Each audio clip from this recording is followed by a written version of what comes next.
हरी बोला हरी बोला नाही तरी अबोला, व्यर्थ गलबला करू नका, नको नको मान नको अभिमान, सोडी मी तू पण तोची सुखी. सुखी जेणे व्हावे जग निभवावे, अज्ञानी लावावे सन्मार्गासी, मार्ग जया कळे भावभक्ती बळे, जगाचे मेळे न दिसते, दिसती जनीवनी प्रत्यक्ष लोचनी, एका जनार्दनी ओळखिले, नको नको मान नको अभिमान, सोडी मी तू पण तोची सुखी.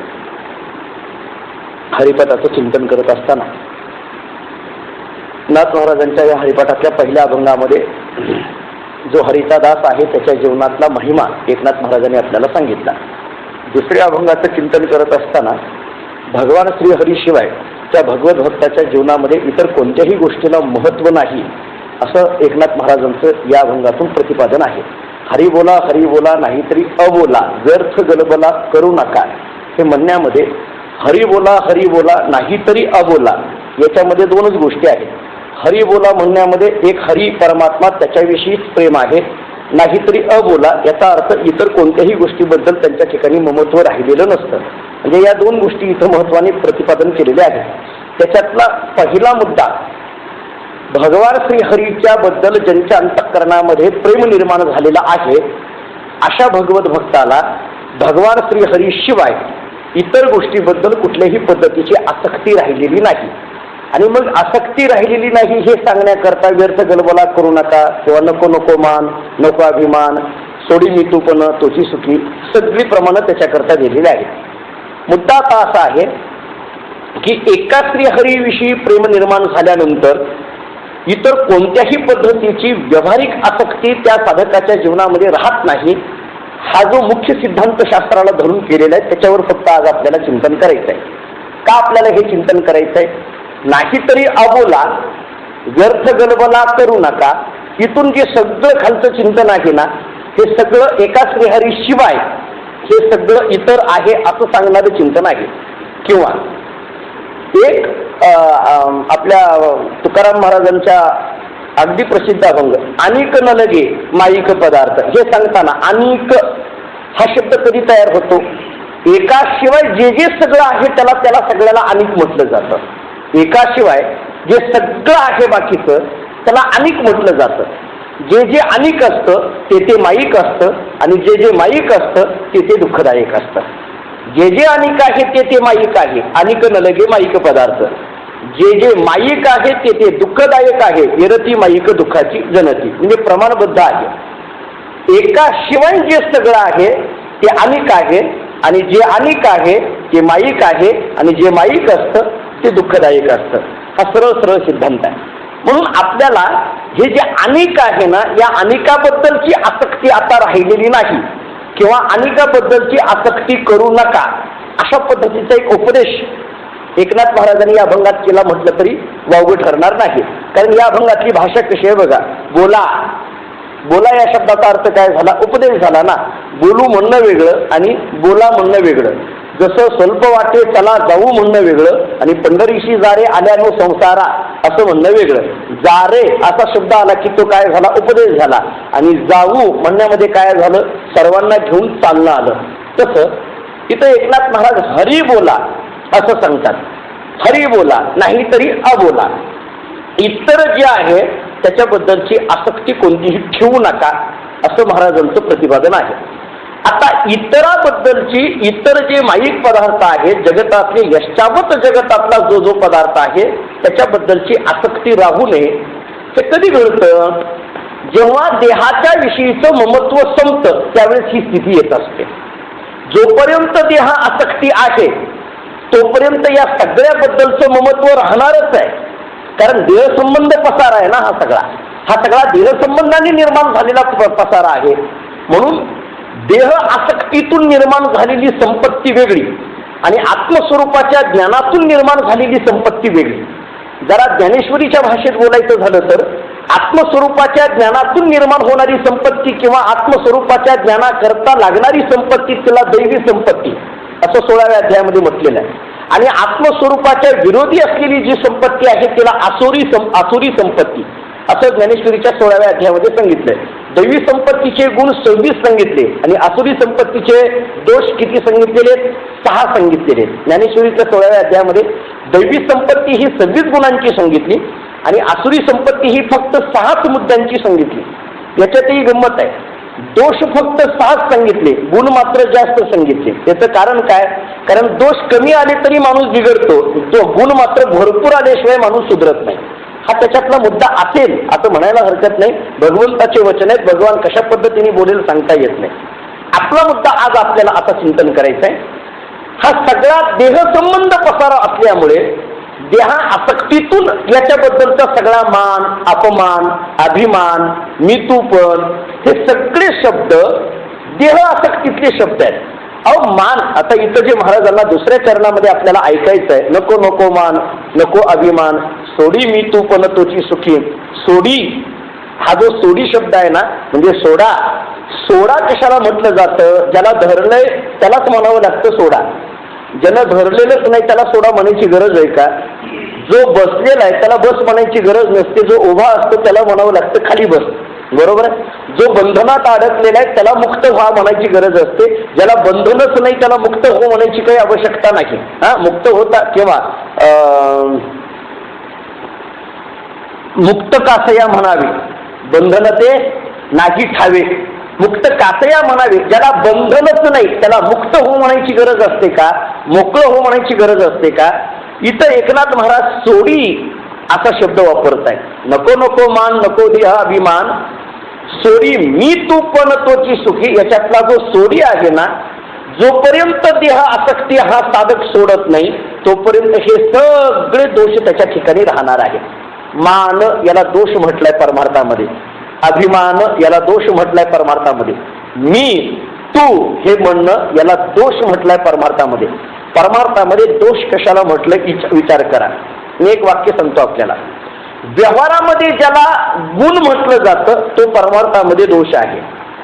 आपल्याला व्यवहारामध्ये एखाद्याने मान देणं, आपल्याला एखादं व्यासपीठ बसायला मिळणं, हा आपल्या जीवनातला एक मान असतो. आपण त्याला आपल्या ठिकाणी हा याच्याकडे हा गुण आहे म्हणून त्याला तो मान मिळालाय. मान मिळालाय याचा अर्थ हा गुणवान आहे असा आपला सरळ सरळ अर्थ असतो. पण परमार्थामध्ये मानाला दोष म्हटलाय, अभिमानाला तर दोषच म्हटलाय. आणि हे सगळे दोष निर्माण होतात ते मी आणि तू ही भावना निर्माण झाल्यापासून दोष निर्माण होतात. म्हणजे सोडी या शब्दाचा अर्थ काय? जे आम्ही धरलेलं आहे ते सोड असा सांगण्याचा अर्थ आहे. आता मुद्दा असा आहे, अहो एकनाथ महाराजांनी आम्हाला सांगितलं सोडी, पण खरं पाहायला गेलं तर अध्यात्मशास्त्राच्या दृष्टीने आत्मस्वरूप कशानेही बांधलेलं नाही. आम्ही बळच याला बांधलं म्हणायला लागलो. वस्तुतः याला बांधलेलं नसताना सुद्धा बांधलं म्हणणं, तसं नसताना सुद्धा तसं वाटणं, याला वेदांतामध्ये काय म्हटलंय? भ्रम. याला भ्रम म्हटलंय ना. तस्मिन् तत्बुद्धी ही अध्यास, हा अध्यासाचं लक्षण असं सांगितलं ना. तसं नसताना सुद्धा तसं वाटायला लागलं. वस्तुतः ही दोरी सर्प नसताना सुद्धा आम्हाला तो सर्प वाटायला लागला. चांदी नसताना सुद्धा आम्हाला ती चांदी वाटायला लागली. पुरुष नसताना सुद्धा आम्हाला तो पुरुष वाटायला लागला. कोणकोणती उदाहरणं आहेत? रज्जू सर्प, शुक्ती रजत, स्थाणू पुरुष. हे वेदांतातली अत्यंत प्रसिद्ध अशा पद्धतीची उदाहरणं आहेत. तसं नसताना सुद्धा तसं वाटणं याला भ्रम म्हटलंय. जरा आणखीन पुढचा शब्द म्हणायचं झालं तर याला भ्रांती म्हटलंय. ही भ्रांती आहे. या भ्रांती 5 प्रकारच्या शास्त्रांनी सांगितल्या. मी हा भ्रांतीचा विषय प्रस्तावनेमध्ये का घेतोय? कारण ही भ्रांती गेल्याशिवाय हे नको नको मान, नको अभिमान, सोडी मी तू पण तोची सुखी हे आपल्या लक्षात येणार नाही. हे भ्रांतीने आम्ही मानामध्ये गुंतलो. साधक जीव चुकून भ्रांतीने मानामध्ये गुंतण्याची शक्यता आहे. तेव्हा तुकाराम महाराजांचं या संबंधाचं प्रसिद्ध प्रमाण देतो. लागभय शंका दुराविला मान, नकळे साधन या परते. जुने वारकरी किंवा जुने कीर्तनकार त्यांच्या कीर्तनातून एक वाक्य आवर्जून सांगायचे. ज्याला परमार्थामध्ये यायचं आहे किंवा ज्याला परमार्थामध्ये टिकायचं आहे त्यांना या 4 गोष्टी पहिल्या बाजूला सोडल्या पाहिजे. ज्याला लाज सोडता आली, भय सोडता आलं, शंका सोडता आली, मान सोडता आलं, तोच खऱ्या अर्थाचा परमार्थिक. त्यालाच परमार्थिक म्हणा किंवा तोच परमार्थामध्ये टिकू शकतो. ज्याला लाज वाटायला लागली, भय वाटायला लागलं, शंका वाटायला लागली, मान वाटायला लागला, तो परमार्थामध्ये टिकू शकत नाही. परमार्थामध्ये येणं वेगळं आणि परमार्थामध्ये टिकणं वेगळं. याला वेदांताच्या भाषेमध्ये योगक्षेम असं म्हटलंय. अप्राप्तस्य प्राप्ती योगा हा आणि तस्य रक्षणम क्षेमा हा. अप्राप्त वस्तू प्राप्त होणं हा योग आहे, परमार्थामध्ये येणं हा योग आहे. पण आलेला परमार्थामधला साधक तो टिकणं हा क्षेम आहे. टिकू का शकत नाही? कारण या 4 गोष्टी आडव्या येतात म्हणून टिकू शकत नाही. कधी लज्जेने परमार्थातून मनुष्य बाजूला सरकतो, कधी भयाने परमार्थातून मनुष्य बाजूला सरकतो, कधी शंकेने परमार्थातून मनुष्य बाजूला सरकतो आणि कधी मान अपमानातून परमार्थातून मनुष्य बाजूला सरकतो. ही लाज, हा भय किंवा ही शंका किंवा हा मान साधकाला कधी आपल्या जाळ्यात ओढेल सांगता येत नाही. म्हणून एकनाथ महाराजांनी साधक अवस्थेमध्ये राहत असताना, साधक अवस्थेतून परमार्थ करत असताना या गोष्टी सोडी नको नको मान नको अभिमान सोडी मी तू पण तोची सुखी. आणखीन एक विचार आहे, हे सोडल्याशिवाय हरी बोला होतच नाही. हा आणखीन एक मुद्दा पहा, हे सोडल्याशिवाय हरी बोला होत नाही. याला जर धरलं तर हरी बोला हे सोडलं तर हरी बोला आहे, तर हरी आहे. कारण एक आपल्याला सरळ नियम सांगितलाय, ज्या एखाद्या वस्तूमध्ये एखाद्या देवळीमध्ये एखादी वस्तू भरलेली आहे. आपल्या घरामध्ये कपाट असतं, कपाट आपण कोणत्या तरी वस्तूंनी भरलेलं आहे. समजा कोणत्याही वस्तूंनी भरलेलं आहे. बऱ्याचदा नको असलेल्या वस्तू सुद्धा आम्ही त्या कपाटामध्ये भरून ठेवतो, जागा आटवून टाकलेली आहे. आणि अतिशय मौल्यवान वस्तू आम्हाला त्या कपाटात ठेवायची, जागाच नाही होत ती वस्तू ठेवायला. आम्ही काय करतो, त्याच्यात नको असलेली वस्तू अगोदर बाजूला काढतो आणि मग आम्हाला पाहिजे असलेली वस्तू आतमध्ये ठेवतो. हा व्यवहारातला अत्यंत साधा दृष्टांत आहे. ते मी का सांगतोय, हृदयामध्ये नको असलेल्या वस्तू ज्यावेळेस आतमध्ये साठलेल्या असतात, मग आम्हाला परमात्मरूपी ठेवा ज्यावेळेस हृदयामध्ये ठेवायचा आहे किंवा साठवायचा आहे, त्यावेळेस आम्हाला काय करावं लागतं, जिथं जे ठेवायचं आहे त्यातलं अगोदर ती जागा रिकामी करावी लागते. जागा रिकामी केल्याशिवाय ती वस्तू तिथं आम्हाला ठेवता येणार नाही. म्हणजे हरी बोला हे होण्याकरिता अगोदर नको अभिमान सोडी मी तो पण हे सगळं व्हावं लागेल. हे निघाल्याशिवाय ते आतमध्ये आम्हाला साठवता येत नाही. कामक्रोध लोभ निमाले ठाईची आणि मग सर्व अवघी आनंदाची सृष्टी, हे मग आहे. पण अवघी आनंदाची सृष्टी होण्याकरता कामक्रोध लोभ निमाले ठाईची हे होणं महत्वाचं आहे. बरं, किंवा मी ज्ञानोबरांची ओवी तुम्हाला देतो, जी आपल्याला 2ऱ्या अध्यायामध्ये प्रसिद्ध ओवी आहे. तै शरीर भाव नासती इंद्रिय विषय विसरती जै स्वहंभाव प्रतिती प्रगट होय ना. म्हणजे याच्यात या सगळ्या गोष्टी गेल्याशिवाय ही गोष्ट आम्हाला त्याच्यामध्ये स्वहंभाव प्रतिती प्रगट होय असं होत नाही. किंवा आपल्या अभंग पाठातला पाहायचं झाला तर विषयी विसर पडिला निशेष अंगी ब्रह्मरस ठसावला. अंगी ब्रह्मरस ठसावला, पण कधी विषयी विसर पडिला निशेष, तेव्हा विषयी विसर पडिला निशेष अशी अवस्थाच झाली नाही. आणि आम्ही म्हणायला लागलो अंगी ब्रह्मरस ठसावला, होत नाही. विष्णुमय जग वैष्णवाचा धर्म भेदाभेद भ्रम अमंगळ, मी हे 2ऱ्या-3ऱ्या दिवशीच्या प्रवचनात बोलून गेलोय. ही स्थिती येण्याकरता अगोदर आतमध्ये असलेला भेदाभेद भ्रम अमंगळ हे झाल्याशिवाय विष्णुमय जग वैष्णवाचा धर्म ही स्थिती येत नाही. भेदाभेद भ्रम अमंगळ म्हणजे आत असलेली नको ती वस्तू गेल्याशिवाय आम्हाला आत पाहिजे ती वस्तू साठवता येत नाही. नको मान नको देहाभिमान हे झाल्याशिवाय हरी बोला हे सतत आमच्याकडे होणार नाही. आता विकार घालविण्याकरता केलेलं भगवंताचं नामचिंतन वेगळं आणि विकार घालवून केलेलं भगवंताचं नामचिंतन वेगळं. आला का मुद्दा पहा लक्षात. किंवा सोपा आणखीन करू का, देव भेटीपर्यंत केलेलं देवाचं नामस्मरण वेगळं आणि देव भेटी नंतर केलेलं देवाचं नामस्मरण वेगळं. याला भक्तिशास्त्रांनी पराभक्ती आणि अपराभक्ती अशा भक्तीच्या 2 व्याख्या आपल्याला सांगितलेल्या आहेत.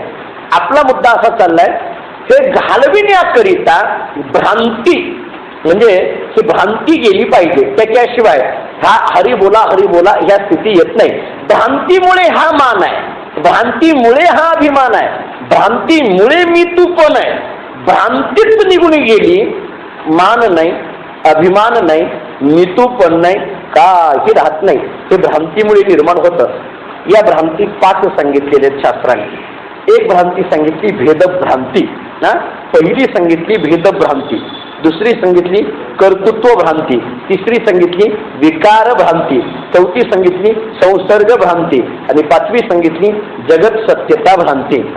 त्याच्यातली पहिली भ्रांती सांगितली शास्त्रांनी भेद भ्रांती. ही भेद भ्रांती आहे म्हणून आम्हाला हे सगळं मान अभिमान वगैरे वगैरे वाटायला लागलं. ही भेद भ्रांती, या भेदाचा विचार करत असताना आपल्याला शास्त्रांनी 3 भेदाचे प्रकार सांगितले. एक स्वगत आहे, दुसरा सजाती आहे आणि तिसरा विजाती आहे. पंचदशींनी ती उदाहरणं दिलेली आहेत. झाड आहे, झाडामध्ये असलेला पाना फुलांचा म्हणजे पान वेगळं, फुल वेगळं, फळ वेगळं, हा जो भेद आहे ना, हे वेगळं वेगळं सांगतो ना, याला काय म्हटलं? स्वगत भेद म्हटलं. आंब्याचं झाड आणि चिंचेचं झाड या 2 झाडामध्ये असलेला जो भेद आहे याला सजातीय भेद म्हटलं. झाड वेगळं आणि दगड वेगळा याच्यामध्ये असलेला जो भेद आहे याला विजातीय भेद म्हटला. भेदभ्रांती इथं निघून गेली पाहिजे. या भेदभ्रांतीमुळे हे सगळं मीपणा मानपणा वगैरे सगळा वाढायला लागला. पहिली भ्रांती आम्हाला कळाली. दुसऱ्या भ्रांतीचा विचार करा, कर्तृत्व भ्रांती. कर्तृत्व भ्रांती काय? मी केलं, हा कर्तृत्व भ्रांतीचा विषय. कर्तृत्व भोक्तृत्व हे आत्म्याचं नाही. विचारसागरामध्ये स्पष्ट हेडिंग आहे. कर्तृत्व भोक्तृत्व हे आत्म्याचं नाही. आम्ही ते मी म्हणायला लागलो, मी केलो वगैरे म्हणायला लागलो. संसार धर्म हे कुणाचे आहेत? बुद्धीचे. विचारसागरांनी हेडिंगच केलं. का केलंय? संसार धर्म बुद्धीचे आहेत असं का सांगितलं? जीवाचे आहेत असं सुद्धा का म्हटलं नाही? त्याची कारण स्पष्ट सांगितलेली आहेत. कारण हे संसार धर्म जर कुटस्थाचे म्हणावं तर कुटस्थ हे निर्विकार आहे आणि संसार धर्म चिदाभासाचेही म्हणता येत नाही, कुटस्थाचेही म्हणता येत नाही. म्हणून कशाचे सांगितले? बुद्धीचे. बस माझा मुद्दा काय? कर्तृत्व भ्रांती.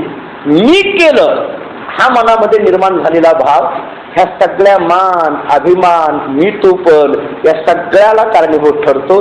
की कर्तृत्व भ्रांती. बऱ्याचदा काय असतंय, आपण काहीतरी सगळ्यापेक्षा वेगळं असावं असं सर्वसामान्य माणसाला वाटत असतं.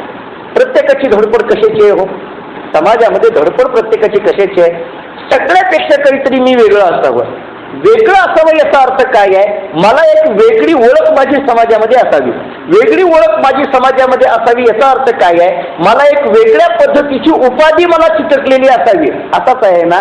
प्रत्येक जण एक वेगळेपणा आणण्याचा प्रयत्न प्रत्येक जण करतोय. मग तो संसारातला असो, व्यवहारातला असो किंवा परमार्थातला असो, प्रत्येक जण काहीतरी वेगळेपण आणण्याचा प्रयत्न करतो. ते जुन्या कुठल्या तरी ग्रंथामध्ये माझ्या वाचण्याचा एक दृष्टांत आला. जंगलामध्ये माकडांची सभा भरली. माकडांची सभा भरली म्हणजे ज्या ज्या सभा असतात त्या माकडाच्याच असतात असं नाही, पण माकडांची सभा भरली. आणि माकडांची सभा भरली जंगलामध्ये. ही सगळी माकडच. कशा करता सभा भरली? आपल्यामध्ये कोण राजा हे ठरविण्याकरता सभा भरली. माकडांचा राजा बरं का. आता माकडामध्ये सभा भरली.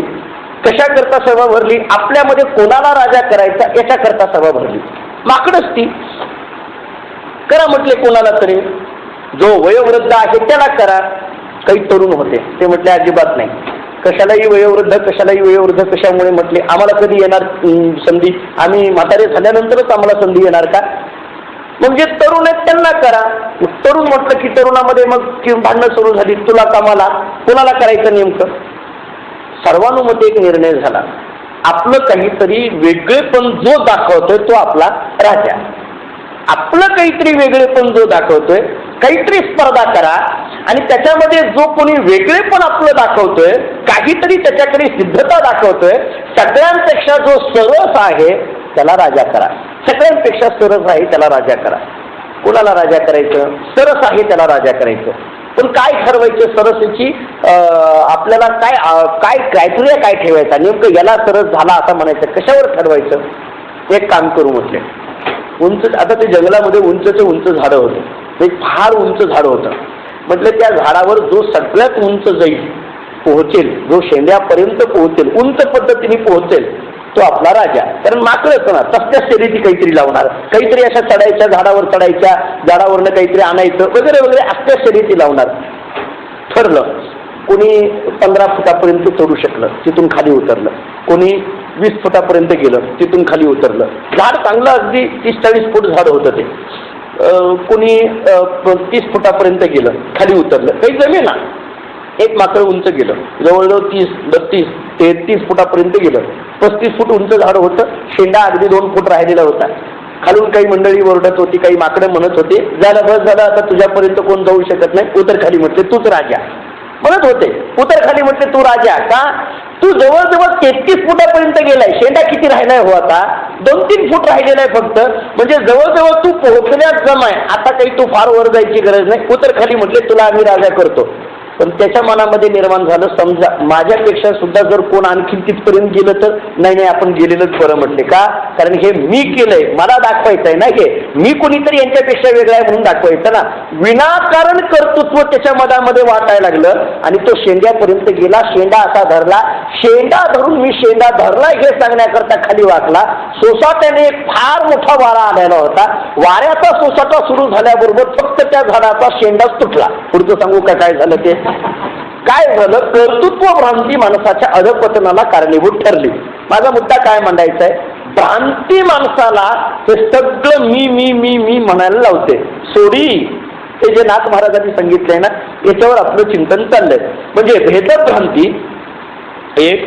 दुसरा मुद्दा आपला कर्तृत्व भ्रांती. मी केलं कितीतरी प्रमाण आहेत. तुकाराम महाराजांचं प्रमाण पहा. तुका म्हणे आलो सोसीत संकटे, मी माझे ओखटे आहे देवा. महाराजांची भाषा आहे.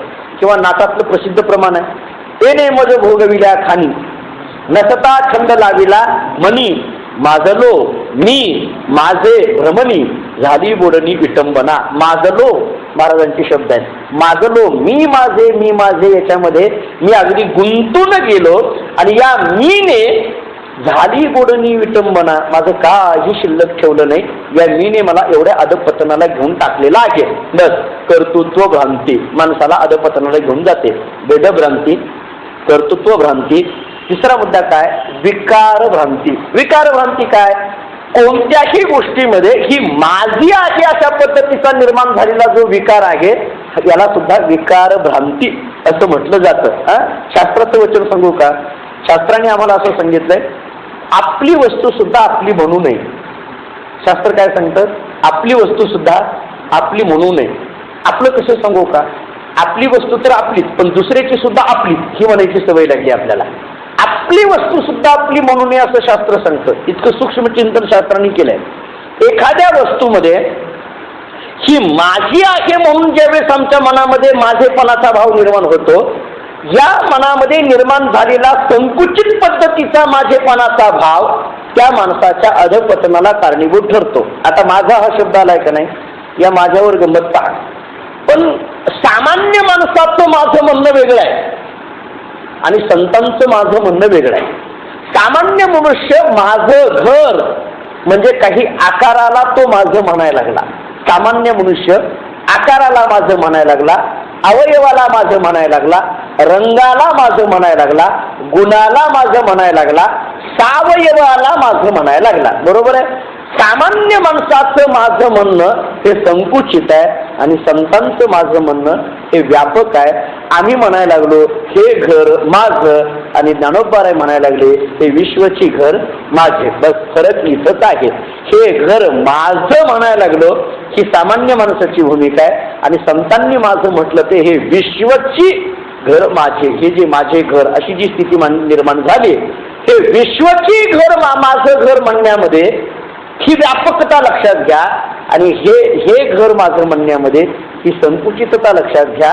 सामान्य माणसाचं माझं हा विकार भ्रांतीला कारणीभूत ठरतो. हा विकार याच्यामध्ये निर्माण होतो. उदाहरण देतो मी आपल्याला. प्रवचनामध्ये कीर्तनामध्ये आपल्याला हार घातला जातो. त्या प्रवचनकाराला कीर्तनकाराला हार घातला जातो. मग काही आपण गावामध्ये खेडेगावामध्ये कीर्तनाला आपण सगळीच कीर्तनकार मंडळी आहोत. आपण कीर्तनाला जातो. कीर्तनाला गेल्यानंतर मग ते हार, त्याच्यात अशी गंमत असते बरं का. म्हणजे सप्ताहाची मिटिंग ज्यावेळेस भरते ना, महाराजाला हार कोणाचे घालायची याच्यावरून भांडणं होतात बरं का. त्याच्यावरून भांडणं होतात. तूच का घालायचा, मीच का घालायचा. मग कोणी काही निर्णय देतं, कोणी काही निर्णय देतं. पंक्तीवाल्याकडून हार घाला किंवा जो जास्त देणगी देतो त्याच्याकडून हार घाला.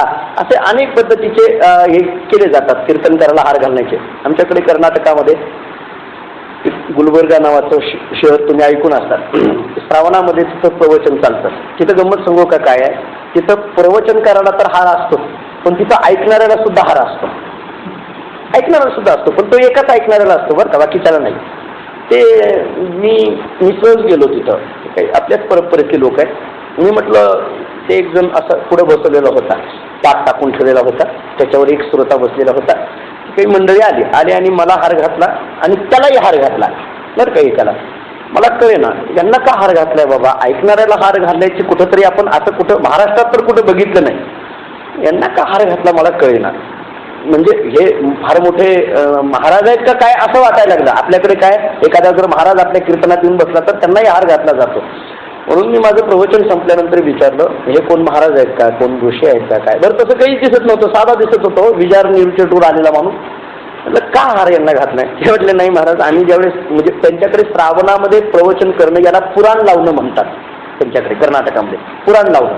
आम्ही ज्यावेळेस पुराण लावण्याकरता मिटिंग घेतो त्यावेळेस पुराण एक तर आम्ही ठरवलेले असतात, कुणीतरी एक जण पुराणिक आम्हाला महिनाभर सांगत असतात, पण त्याच वेळेस आम्ही हे ऐकायचं कुणी.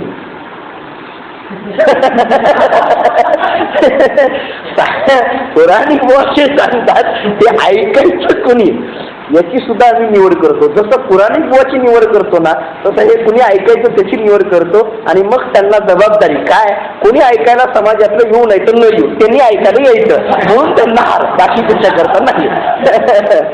आपला मुद्दा काय चाललाय, कीर्तन करायला जो हार घातला जातो, माझा मुद्दा विकार भ्रांती हे सांगायचं आहे बरं का. हे कशा करता चाललंय माझं सगळं, सोडी एवढ्यावरनं चाललंय माझं. नको नको मान, नको अभिमान, सोडी.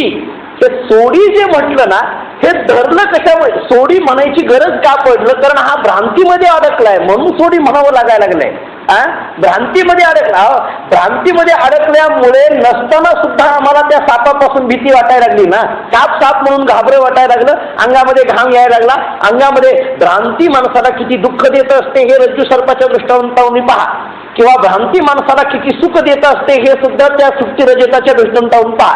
का चांदी म्हणून आनंदाने धावपळ करायला लागला ना. मी म्हणतो तिथं गेल्यानंतर चांदी नाही हे लक्षात आलं खरं आहे, पण मला चांदी दिसते हे तरी आनंद कमी आहे का, हा आनंद तरी भ्रांतीनेच झाला ना.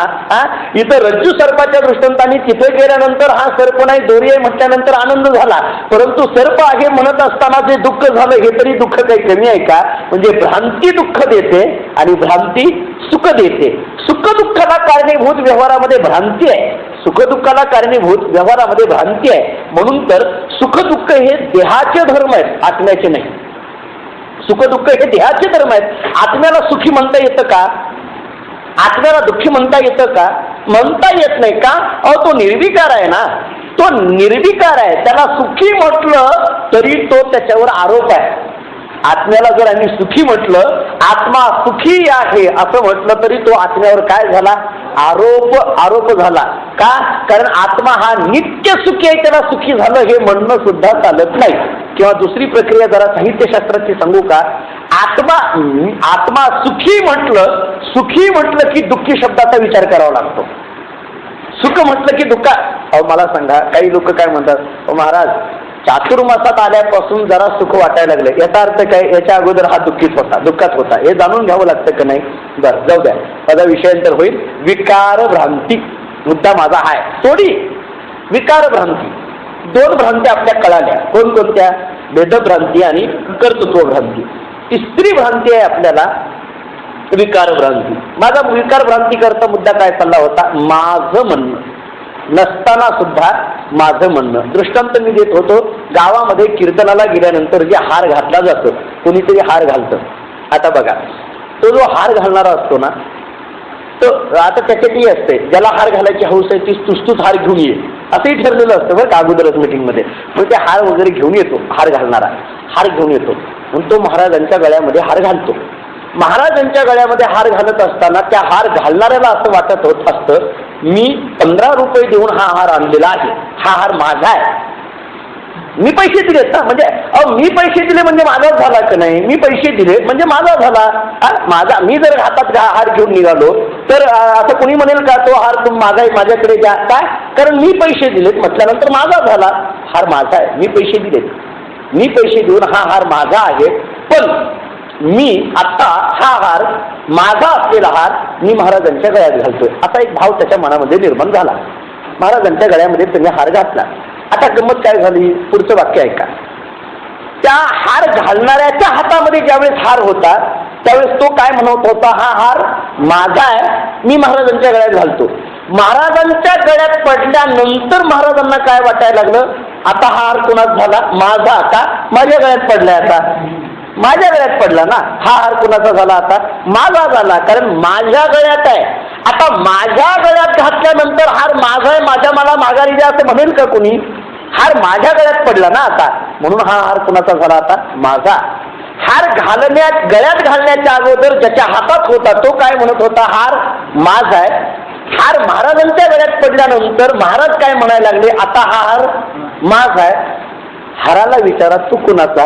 तो म्हणतो मी याचाही नाही त्याचाही नाही, मी माझाच आहे, पण उगतच हे माझं माझं म्हणायला लागले, बाकी काहीच नाही.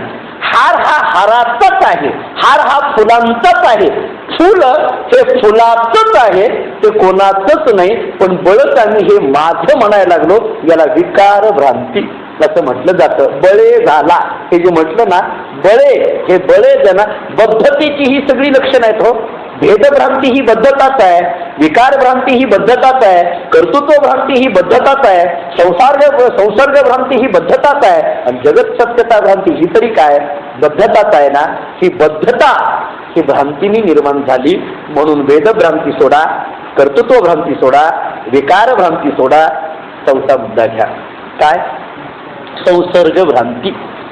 संसर्ग भ्रांती याचा साधा अर्थ काय, संबंधाने निर्माण झालेली भ्रांती. मी तुकाराम महाराजांचं प्रमाण देतो तुम्हाला माहीत असलेलं, कोणाचा कोणाशी न घडे संबंध. कोणाचा कोणाशी संबंध नसताना बरंच संबंध जोडला जातोय. वस्तुतः संबंध नाहीच, संबंध नाहीच. संबंध म्हटलं की जुडणं, बरोबर आहे. संयोग जरा वृत्ती प्रभाकराच्या भाषेत बोलायचं झालं तर, आणि त्या संयोगामध्ये कर्मज संयोग आणि संयोगज संयोग असे दोन कर्म संयोगाचे प्रकार वृत्ती प्रभाकरांनी केलेले आहेत. पण हा संयोग जे आहे, आता हे सावयवता म्हणल्यानंतर मग तो कर्मज संयोग, संयोगज संयोग वगैरे वगैरे न्यायशास्त्राची भूमिका मांडता येते. पण अद्वैत तत्वज्ञान आम्हाला संयोगच नाही म्हणतंय, तर बाकीचा संबंध कोणताही सांगायचा विषयच नाही ना, संबंधच नाही ना. तुकाराम महाराजांनी आम्हाला स्पष्ट सांगितलं नाही, कोणाचा कोणाशी न घडे संबंध सांगितलं. ते जुने कीर्तनकार ते दृष्टांत देत होते, माहिती आहे आपल्याला, घोडेवाल्याचा आणि गाडीवाल्याचा. खरं तर आहे का काही संबंध? पण आम्ही बळच म्हणायला लागलो हा मालक असेल तो नोकर असेल, बळच म्हणायला लागलो तो नोकर असेल हा मालक असेल, बरोबर आहे. ते दृष्टांत संग्रहामध्ये तो दृष्टांत वाचून घ्या. मी अगोदरच सांगितलं, फार दृष्टांत सांगत बसत नाही. ते घोडेवाला गाडीवाला आम्ही सांगायला लागलो, संबंध नसताना आम्ही संबंध लावला ना, तो संबंध नाही, पण आम्ही बळच त्याला संबंध जोडायला लागलो. आत्मस्वरूपाचा देहाशीच संबंध नाही, तर मग देह संबंधाने असलेल्या या पसऱ्याशी संबंध असायचा काय संबंध येतो? देहाशी संबंध नाही म्हणून सांगितलं ना, आम्ही जोडला हा. पण हा आत्मा म्हणजे देह असं म्हणता येतं का? अन्नमय कोश म्हणजे आत्मा असं कधी म्हणता येईल का? अन्नम ब्रह्मेती विज्ञान याची म्हटलेली श्रुती वेगळी आहे, तिथं म्हणायचा भाव वेगळा आहे. पण आम्ही जर अन्नमय कोशाला जर आत्मा म्हणायला लागलो, देहाला जर आत्मा म्हणायला लागलो, काय अडचण येते? आपल्याला विचार सगळ्यांनी स्पष्ट सांगितलंय ना, देह जन्मतो, देह मरतो, आत्मा जन्मतो का? आत्मा मरतो का? जन्मतही नाही मरतही नाही, म्हणून देह म्हणजे आत्मा म्हणता येत नाही. पण देहाला मरण सांगायला लागलो, देहाला आम्ही जन्म सांगायला लागलो. अमुक अमुक तारखेला जन्म झाला, अमुक अमुक तारखेला गेले. एखाद्याच्या घरामध्ये भला मोठाच्या मोठा फोटो असतो, फोटो खाली काय लिहिलेलं असतं, एका बाजूला जन्म आणि दुसऱ्या बाजूला मृत्यू. म्हणजे काय? या तारखेपासून या तारखेच्या अगोदर नव्हते आणि या तारखेनंतर नाहीत, असे जे ते हे. याचा अर्थ असाच झाला ना त्या फोटोचा. म्हणजे आमची मर्यादा आहे, या देहाला मर्यादा सांगितली, आत्म्याला तशी मर्यादा सांगितली जाते का? नाही. म्हणजे देहाचीच जर संबंध आत्म्याशी नाही म्हणून सांगितला जातोय, तर देहाच्या संबंधाने वाढवलेल्या या पसाऱ्याशी काय आत्म्याचा संबंध येतो? नाही येत. संबंध भ्रांती. मग हे जे माझं माझं म्हणायला लागलो किंवा हे सगळं मी जोडायला लागलो, शास्त्रकार सांगतात हे भ्रांतीने तू जोडलं, हे भ्रांतीने सगळं म्हणायला लागला, संबंधच नाही. मी आणखीन जरा शास्त्रातलं पुढचं वचन सांगतो. आत्मस्वरूपाचं ज्ञान ज्याला झालेलं आहे त्याच्या जीवनामध्ये मी गुरु किंवा मी शिष्य किंवा मी गरीब किंवा मी श्रीमंत हे शब्दच राहिलेले नसतात. श्रीमंत हा शब्द जो आहे ना, या श्रीमंत शब्दाशी जे जोडलं जातं, या श्रीमंत शब्दाचा जो संबंध आलेला जातो तो संबंध आत्म्याशी नाही, आत्म्याशी नाही. आत्मस्वरूपाचं ज्याला ज्ञान झालंय तो श्रीमंतही नाही तिथं आणि गरीबही नाही. का सांगू का? ऐका. जो गरीब आहे ना तो गरीब म्हणत असतो ते श्रीमंत लोक माझ्याकडे लक्ष देत नाही, आणि जो श्रीमंत आहे ना तो श्रीमंत म्हणत असतो हे गरीब लोक आम्हाला मान देत नाही. मग गरीब श्रीमंताच्या अपेक्षेने दुःखी, श्रीमंत गरीबाच्या अपेक्षेने दुःखी. जर दोघंही दुःखी असतील तर मी गरीब आणि मी श्रीमंत म्हणण्याला अर्थ काय राहतो? अर्थ काय राहतो? मी गरीब मी श्रीमंत या म्हणण्यातून जर कोणती जाणीव आम्हाला येत असेल, कोणती तरी वेगळी जाणीव येत असेल तर त्याला काहीतरी वेगळेपणा येत असेल. पण या दोन्ही गोष्टी जर दुःखाला कारणीभूत असतील तर याचा काही संबंध राहत नाही. संसर्ग भ्रांती, संपला विषय. आणि पाचवा मुद्दा आहे जगत सत्यता भ्रांती. ते नसताना सुद्धा आम्हाला सत्य वाटायला लागलं. ब्रह्मसत्य जगन्मित्य जीव ब्रह्मविना पराहा असं आचार्यांनी सांगितलं असताना सुद्धा, हे सत्य नसताना सुद्धा हे सत्य वाटायला लागलं. हे वाटायला लागलेलं जे आहे ना, एकनाथ महाराज सांगतात सोडी. हे भ्रांती जी आहे ना ही सोडी. ही भ्रांती गेल्याशिवाय मीतूपणा जाणार नाही, भ्रांती गेल्याशिवाय मान निघून जाणार नाही, भ्रांती गेल्याशिवाय अभिमान निघून जाणार नाही. जोपर्यंत भ्रांती आहे तोपर्यंत मीपणा आहे, जोपर्यंत मी आहे तोपर्यंत अभिमान आहे, जोपर्यंत अभिमान आहे तोपर्यंत मान आहे. या सगळ्या गोष्टी त्याच्यावर आहेत. कारण मी म्हटलं की मग अभिमान तिथं आला आणि अभिमान म्हटलं की मान तिथं आला. म्हणून नको नको मान, पहिलाच मुद्दा सांगितला, नको मान. पण तुम्ही मान नको म्हणायला लागला, पण व्यवहारामध्ये तर सगळी धडपड मानाची चालली आहे. नाथ महाराज, व्यवहारामध्ये सगळी मानाची धडपड चालली आहे. मान नको म्हणणं हे सिद्धतेचं लक्षण आहे का? आपल्याला त्या मकारिया नावाच्या संतांच्या जीवनातली कथा आहे. मकारिया सुफी संत बरं का.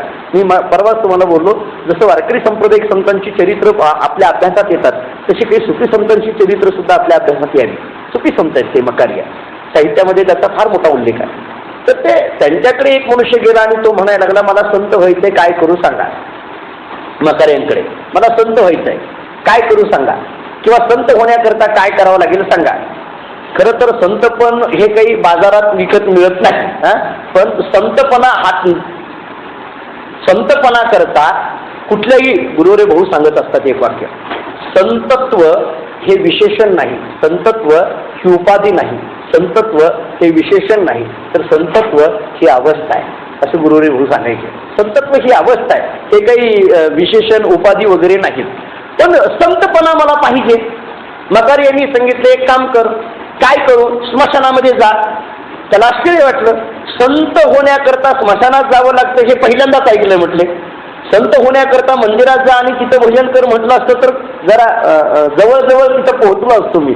पण स्मशानात काय करू, जा आणि तिथं असलेल्या एका थडग्याला जाऊन शिव्या देऊन ये. कशा करतात मी सांगतोय ना तुला तेवढं कर. गेला थडग्याला, तिथं जे असतात ना ते पिरामिड बांधलेले थडगे असतात समाध्या बांधलेल्या, त्याला शिव्या देऊन आला, काहीतरी अपशब्द बोलून आला. मकर यांनी सांगितलं काय झालं, काही नाही, शिवाय घेऊन आलो. काय म्हणलं का ते थडगं? त्याने डोक्याला साथ लावला, अहो ते थडगं आहे, ते कशाला काय म्हणताय? काही म्हटलं नाही, काही म्हटलं नाही. मग एक काम कर, काय करू, पुन्हा तिथंच जा.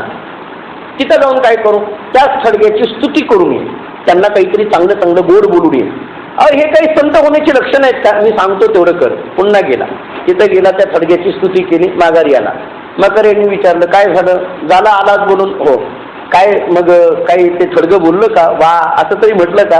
तिने सांगितलं अहो महाराज ते थडगं आहे, ते कशाला वा म्हणे, स्तुती केलं म्हणून त्याला आनंद व्हायचा काय प्रश्न आहे, आणि शिव्या दिल्या म्हणून त्याला राग यायचा काय प्रश्न आहे का? कारण ते थडगं आहे म्हटले. मकर यांनी सांगितलं तुला मला हेच सांगायचं आहे, तुला मला हेच सांगायचं आहे. काय सांगायचं आहे? कुणी शिव्या दिल्या किंवा कुणी स्तुती केली तरी सुद्धा त्याच्या अवस्थेमध्ये बदल होत नाही, किंवा ही अवस्था ज्या काळी तुला प्राप्त होईल त्या काळी तुला मी संत म्हणायची गरज नाही, लोकच तुला संत म्हणायला लागतील. म्हटले मला मुद्दा काय मांडायचा आहे, मान. मानाच्याही पलीकडे जो पोहोचलेला आहे, जगद्गुरु श्री संत तुकाराम महाराजांना वेड्या तुक्या म्हटलं म्हणून तुकाराम महाराजांना राग आला नाही, आणि जगद्गुरु तुकाराम महाराज म्हटलं म्हणून त्याचं कौतुक वाटलं नाही. नको नको मान, नको अभिमान, जिथं कुठल्याही पद्धतीचा अहंकार राहिला नाही. सोडी मी तो पण तोची सुखी. इथं ऐका आता, हे ज्याला सगळं जमलेलं आहे, एकनाथ महाराज म्हणतात त्याला तोची सुखी. सुखी शब्दाची व्याख्या एकनाथ महाराजांनी केली म्हटलं तर वावगं ठरणार नाही. सुखी जीवनाची व्याख्या केली. सुखी कोणाला म्हणायचं याची व्याख्या केली. ज्याच्या जीवनातला मान गेलेला आहे, अभिमान गेलेला आहे, मी तूपणा गेलेला आहे, तो सुखी. महाराज, सुखी शब्दाची व्याख्या तुम्ही अशी करता, पण सुख शब्दाची व्याख्या करत असताना, सुख शब्दाची व्याख्या ऐकत असताना व्यवहारामध्ये ज्याच्याकडे ऐश्वर्य आहे, ज्याच्याकडे सत्ता आहे, ज्याच्याकडे संपत्ती आहे, संतती आहे, त्याला सुखी म्हटलं जातं. व्यवहारामध्ये सुखी कशाला म्हटलं जातं? ज्याच्याकडे संपत्ती आहे, संतती आहे, सत्ता आहे, त्याला सुखी म्हटलं जातं ना. सत्ता, संपत्ती आणि संतती याला सुखी म्हटलं जातं. पण तुम्ही तर सुखी शब्दाची व्याख्या सांगायला लागला, नको नको मान, नको अभिमान, सोडी मी तू पण तोची सुखी म्हणायला लागला. असं कसं काय? व्यवहारामध्ये सत्ता, संपत्ती आणि संततीमध्ये सुखी म्हटलं जातं ना. आपल्याला पुराणातला दृष्टांत एकच आहे, फक्त वाक्य सांगतो आणि पुढे जातो. सत्ता, संपत्ती आणि संतती याच्यामध्ये जर सुख आहे असं म्हटलं जात असेल तर राजा रावणाचं उदाहरण फक्त रामायणाचं डोळ्यासमोर घ्यायचं आणि पुढे जायचं. त्याच्याकडे असलेली सत्ता पहा, त्याच्याकडे असलेली संपत्ती पहा, त्याच्याकडे असलेली संतती पहा. 9 ग्रहाच्या पायऱ्या त्याच्या सिंहासनाला होत्या असं नाथराय वर्णन करतात. 33 कोटी देव त्याच्या बंदीखान्यामध्ये होते असं नाथरायांनी वर्णन केलेलं आहे. केवढी मोठी सत्ता झाली. 7 कोटी घरे शुद्ध कांचनाची असं संपत्तीचं वर्णन तुकाराम महाराजांनी त्याच्या केलेलं आहे. केवढी संपत्ती, केवढी संतती, 80,000 बायका आहेत असं म्हणून जर वर्णन केलेलं असेल आणि 80,000 बायकांना अलीकडल्या काळातला एक म्हणून जर नियम केला मुलगा, तरी 80,000 मुलं झाली. म्हणजे काही संतती तरी कमी होती का? संपत्ती एवढी, सत्ता एवढी, संतती एवढी, तरी त्याच्या जीवनामध्ये सुखाचा कुठं स्पर्श आलेला नाही. म्हणजे सत्ता, संपत्ती आणि संतती याला जे व्यवहाराच्या पातळीवर सुखी म्हटलं जातं, ती सुखी शब्दाची व्याख्या होऊ शकत नाही. ज्याच्या जीवनातला मान, अभिमान आणि मीतूपणा गेलाय तोच सुखी होऊ शकतो. बर, पण तरीही काही सुखी शब्दाची लक्षणं आपल्याला सांगितलेली आहेत. मी फक्त श्लोक सांगतो, फक्त मुद्दे मांडतो, पुढे जातो. विदुर नीतीमध्ये विदुर आणि धृतराष्ट्राला उपदेश करताना एक श्लोक सांगितलेला आहे, पहा. प्रपंचामध्ये सुखी कोणाला म्हणायचं? प्रापंचिक सुखी वेगळा आणि पारमार्थिक सुखी वेगळा, बरं का.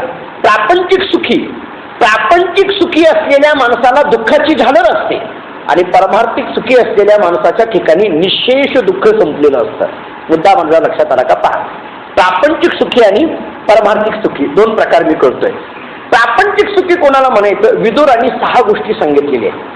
अर्थागमो नित्यम रोगिताच, प्रियाच भार्या प्रियवादिनीच, वशश्च पुत्रो अर्थ करीच विद्या, षडजीव लोकस्य सुखानि राजन. सुखानि राजन षडजीव लोकस्य.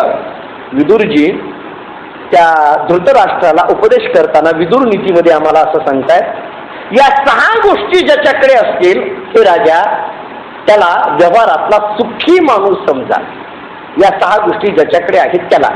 कोणत्या 6 गोष्टी? अर्थागमो 1, नित्यमरोगिताच 2, प्रियाच भार्या 3, प्रियवादिनीच 4, वशश्च पुत्र 5, अर्थकरीच विद्या 6. मराठी सोपं करून सांगतो. पहिला मुद्दा सांगितलाय अर्थागमो, ज्याला सतत पैसा मिळतोय 1, ज्याला चांगलं आरोग्य भेटलेलं आहे 2, ज्याला प्रेम करणारी बायको मिळालेली आहे 3, ज्याला गोड बोलणारी बायको मिळालेली आहे 4, ज्याला आज्ञाधारक पुत्र मिळालेला आहे 5, आणि ज्याच्याकडे पैसा मिळवून देणारी विद्या मिळालेली आहे 6. या 6 गोष्टी ज्याच्याकडे आहेत त्याला षडजीव लोकस्य सुखानि राजन असं म्हणा. या 6 गोष्टी ज्याच्याकडे आहेत त्याला सुखी व्यवहाराच्या पातळीवर म्हणा. व्यवहारिक सुखीचं लक्षण सांगितलं. या 6 गोष्टी ज्याच्याकडे आहेत, सतत पैसा मिळणं. काही माणसं म्हणतात व्यवहारामध्ये, अहो महाराज आम्हाला रोज 100ची नोट बघितल्याशिवाय करमतच नाही. मी म्हटलं बघत जा, पण स्वतःच्याच खिशातली, दुसऱ्याकडे बघत जाऊ नको. रोज काही ना काहीतरी मिळावं वाटतं. अर्थागमो 1, ज्याचं आरोग्य चांगलं आहे 2, प्रियाच भार्या प्रियवादिनीच, ज्याला प्रेम करणारी बायको मिळालेली आहे आणि ज्याला गोड बोलणारी बायको मिळाली आहे. म्हणजे हे दोन वेगवेगळं नाही बरं का, म्हणजे प्रेम करणारी वेगळी, गोड बोल असं नाही, एका बायकोचे दोन गुण सांगितलेले हे याच्यामध्ये, म्हणजे ज्याला मिळालेली आहे. पुढचा मुद्दा सांगितलाय वशस्य पुत्र, हा म्हणजे आज्ञाधारक मुलगा ज्यांच्याकडे आहे आणि अर्थकरीच विद्या, ज्यांना पैसा प्राप्त करून देणारी विद्या मिळालेली आहे. या 6 गोष्टी ज्यांच्याकडे आहेत, विदुरजी सांगतात षडजीव लोकस्य सुखानी राजन, या 6 गोष्टी ज्यांच्याकडे आहेत त्याला सुखी म्हणा. नाथ महाराजांना पुन्हा विचारा, महाराज तुम्ही सुखी शब्दाची लक्षण सांगत असताना काय सांगता? नको नको मान नको अभिमान सोडी मी तू पण तोची सुखी म्हणता. इथं तर व्यवहारात त्या 6 गोष्टी ज्याच्याकडे मिळालेल्या आहेत त्याला सुखी म्हटलं, तुम्ही तर मी तू पण सोडी तोची सुखी म्हणता, असं कसं काय? आता याचं उत्तर 3ऱ्या चरणामध्ये दिलेलं आहे. आम्हाला सुख म्हणून मिळणं वेगळं आणि आम्हाला प्राप्त झालेल्या सुखाने इतरांना सुखी करणं वेगळं. आलं का लक्षात? आम्हाला सुख मिळणं वेगळं किंवा आमच्या सुखामध्ये दुःखाचा स्पर्श असणं वेगळं. मी नेहमी बोलत असतो, मुलगा झाला याचा आनंद आहे, पण मुलगा मोठा होऊन आम्हाला त्रास द्यायला लागला याचं दुःख आहे. म्हणजे मुलगा झाला हा जरी प्रपंचातलं सुख म्हणून म्हटलं तरी तो मुलगा मोठा झाल्यानंतर जर आम्हाला त्रास द्यायला लागला तर त्या सुखाला दुःखाची झालर लागलेली आहे. म्हणजे प्रापंचिक सुख हे दुःखात गुंतलेलं आहे आणि पारमार्थिक सुख हे दुःख विरहित अशा पद्धतीचं सुख आहे. मग कोणतं सुख इथं सांगतात नाथ महाराज? सुख त्याला म्हणा, काय त्याला म्हणा सुख? सुखी जेणे व्हावे जग निववावे अज्ञानी लावावे सन्मार्गाशी. नाथ महाराज म्हणतात सुखी जेणे व्हावे जग निववावे, त्यांनी सुखी व्हावं. काय? जग निववावे, जगाला शांत करण्याचं सामर्थ्य ज्याच्यात आहे, सुखी जेणे व्हावे.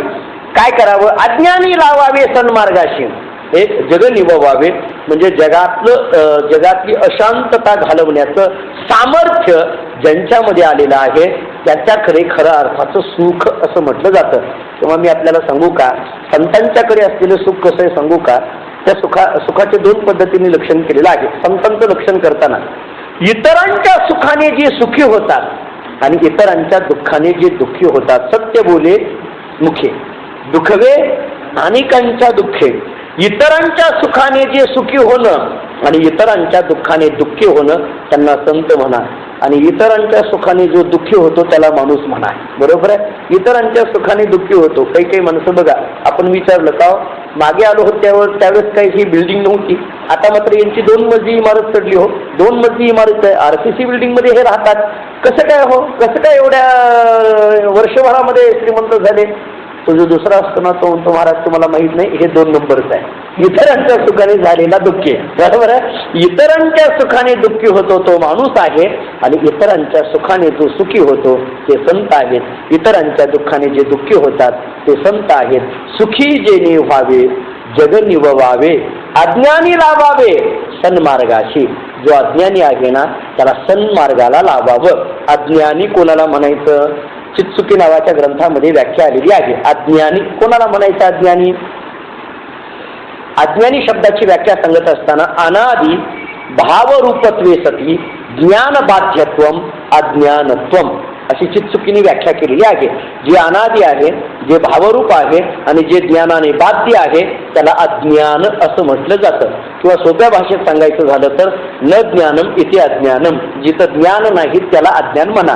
किंवा विकल्प ज्ञान म्हणजे अज्ञान, अपूर्ण ज्ञान म्हणजे अज्ञान, विपरीत ज्ञान म्हणजे अज्ञान, अशाही व्याख्या करा. हे विस्तार खूप आहेत बरं का. विकल्प ज्ञान म्हणजे काय, विपरीत ज्ञान म्हणजे काय, अपूर्ण ज्ञान म्हणजे काय. विकल्प ज्ञान जसं नसताना सुद्धा तसं वाटायला लागलं तेव्हा याला विपरीत ज्ञान म्हटलं जातं. विकल्प ज्ञान आपल्या मनामध्ये शंका निर्माण होणं याला विकल्प ज्ञान म्हटलं जातं. हे विकल्प ज्ञान अज्ञानाला कारणीभूत आहे बरं का. हे विकल्प ज्ञान अज्ञानाला कारणीभूत आहे.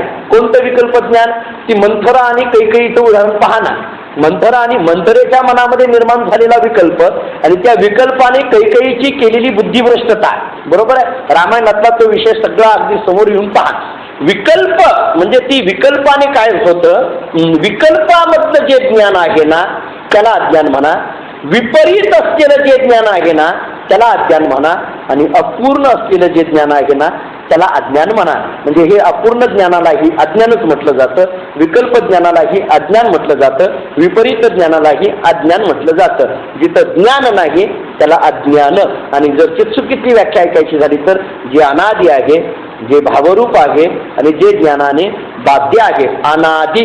अनादि म्हटलं, फक्त अनादि ते अज्ञान असं का म्हटलं नाही? फक्त भावरूप ते अज्ञान असं का म्हटलं नाही? फक्त ज्ञानाने बाध्य ते अज्ञान असं का म्हटलं नाही? ही पदकृती आहे बरं का. फक्त अनादि ते अज्ञान असं जर म्हटलं तर प्रागभाव हा अनादीच आहे का नाही? प्रागभाव हा अनादीच आहे का नाही? परंतु तो अभावरूप आहे, भावरूप नाही, म्हणून भावरूप असं म्हणावं लागलं. हा अनादि असावं, भावरूप असावं आणि ज्ञानाने बाध्य असावं, त्याला काय म्हटलं जातं? अज्ञान. अहो मग अनादि आहे, भावरूप आहे, मग एवढंच अज्ञानाचं लक्षण करा. अरे पण ज्ञान सुद्धा अनादि आणि भावरूप सांगितलंय ना, ते लक्षण तिकडं जाईल म्हणून ज्ञानाने बाध्य असं सांगितलं. पदकृती कळाली का याच्यातली? अज्ञान शब्दाची फार गोड पदकृती आहे बरं का. तुंतुनी शास्त्री सांगत होते पाठामध्ये. पदकृती फार गोड आहे ही अज्ञान शब्दाची. जरा वेदांतातला विषय हा, चित्सुकीने फार चिंतन गोड केलेलं आहे. अनादि फक्त का म्हटलं तर चालत नाही, भावरूप फक्त का म्हटलं तर चालत नाही, आणि ज्ञानाने बाध्य असं फक्त म्हटलं तर का चालत नाही? अज्ञादीच म्हणावं लागतं, भावरूपच म्हणावं लागतं, ज्ञानाने बाध्यच म्हणावं लागतं, तरच अज्ञान असा शब्द सिद्ध होतो. फक्त अनादि म्हटलं ते अज्ञान असं म्हटलं तर कोणावर लक्षण जातंय? प्रागभावावर.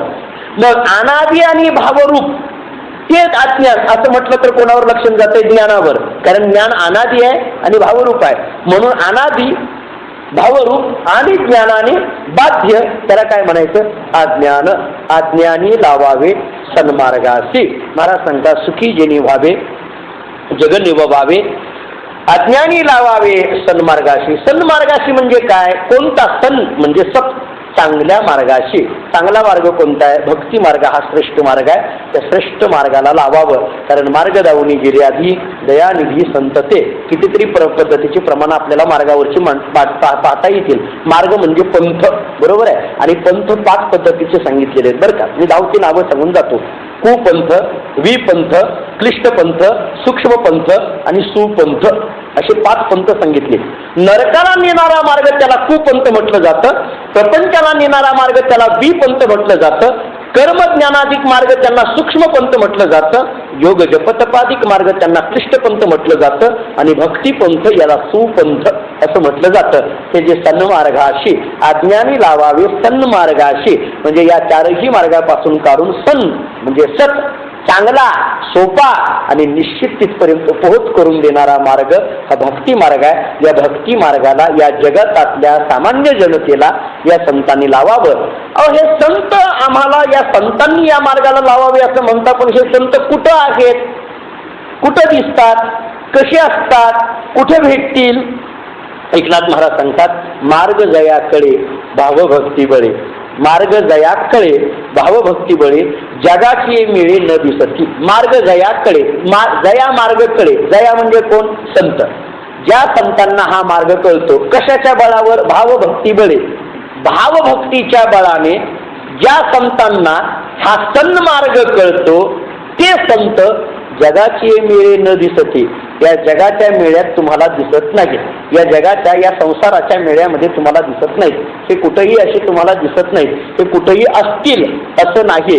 हे सहजासहजी तुम्हाला भेटतील असं नाही. याचा अर्थ असा आहे बरं का. किंवा ते प्रपंचामध्ये आम्ही जसे गुंतलेलो आहेत तसेच ते प्रपंचात असतील असं नाही. ते प्रपंचात अशा पद्धतीचे नसतात.